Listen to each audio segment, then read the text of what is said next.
Hola chicas y chicos, amantes del misterio. Soy Kela Carrasco y hoy os voy a contar la historia del castillo Hearst en California, además también de su propietario, el personaje que inspiró al cineasta Orson Welles para crear Ciudadano Kane.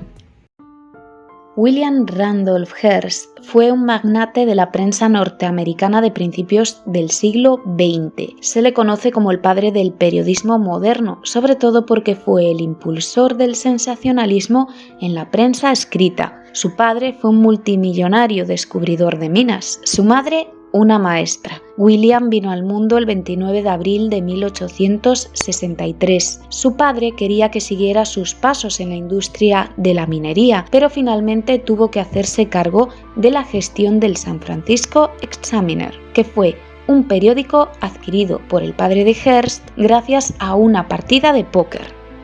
Para llevar el periódico tuvo que contratar a empleados. Fichó a los mejores escritores de la época, como Mark Twain o Jack London, y así poco a poco el diario se fue haciendo conocido en la ciudad de San Francisco.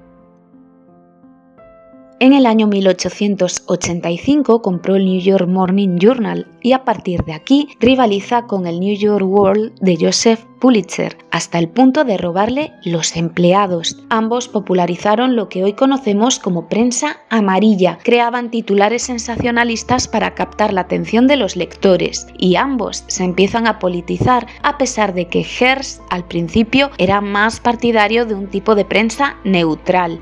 Con la Guerra Hispanoamericana de 1898, Hearst y Pulitzer fuman la pipa de la paz. Hearst se casó con una joven corista de 21 años con la que tuvo 5 hijos, pero de la que no estaba enamorado, ya que fue amante de la actriz Marion Davies. Era un romance a gritos, ya que no lo ocultaban y los dos se mostraban en público, incluso no habiéndose divorciado de su mujer, Millicent Veronica Hearst. En 1924 comenzó a publicar el New York Daily Mirror.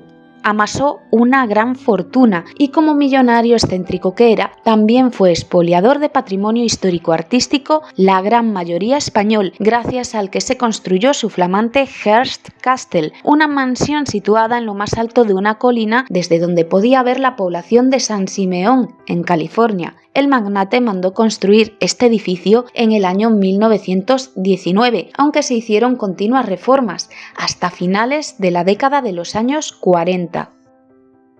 El castillo de Hearst es una mansión muy peculiar, súper ecléctica, ya que mezcla infinidad de estilos arquitectónicos, elementos decorativos de culturas diferentes e incluso patrimonio artístico y cultural español, patrimonio expoliado por sus dos anticuarios y cazarreliquias de confianza, el matrimonio Bain, miembros de la Hispanic Society de New York y que llegaron a expoliar monasterios, castillos, conventos y palacios completos. El matrimonio Bain solo eran intermediarios pagados por Hearst, que era el benefactor final de aquel arte expoliado.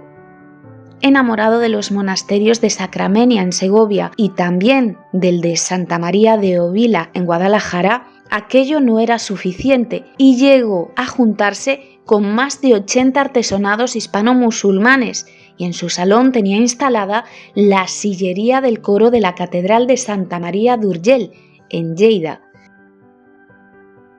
El castillo de Hearst consta de 56 dormitorios, 61 baños, 19 salones, un total de 8.500 metros cuadrados, hermosos jardines exteriores e interiores, un cine privado, pistas de tenis, una colosal piscina al aire libre que se la conoce como Piscina Neptuno, decorada con un templo romano auténtico, expoliado en Europa, una escultura del dios Neptuno del siglo XVII. Consta también de otra piscina interior de azulejos de Murano, un cristal italiano que se empezó a fabricar en Venecia, puede que antes del siglo X. Es súper caro.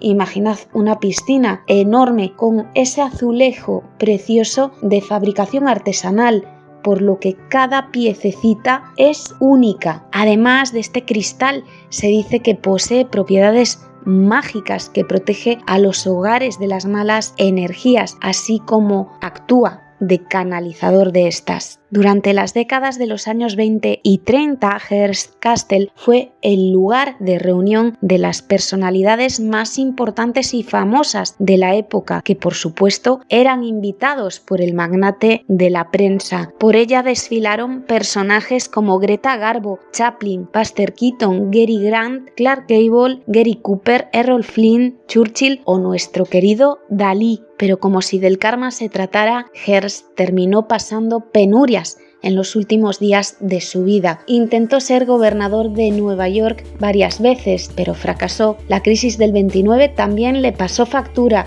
y se retiró a su mansión en California, donde permaneció casi en total reclusión porque perdió tanto influencia como poder económico y tuvo que vender y deshacerse de muchas piezas de arte. Muchas de estas piezas las adquirió el Museo de Arte del Condado de Los Ángeles. A Hearst también le afectó muchísimo la película de Orson Welles, Ciudadano Kane, que finalmente fue estrenada en 1941. Hearst murió 10 años después, el 14 de agosto de 1951, a la edad de 88 años, dejando como legado la más grande corporación de medios de comunicación e imperio informativo de cinematografía, radio y televisión. Tras su muerte, Hearst Castle fue donado por sus herederos al estado de California.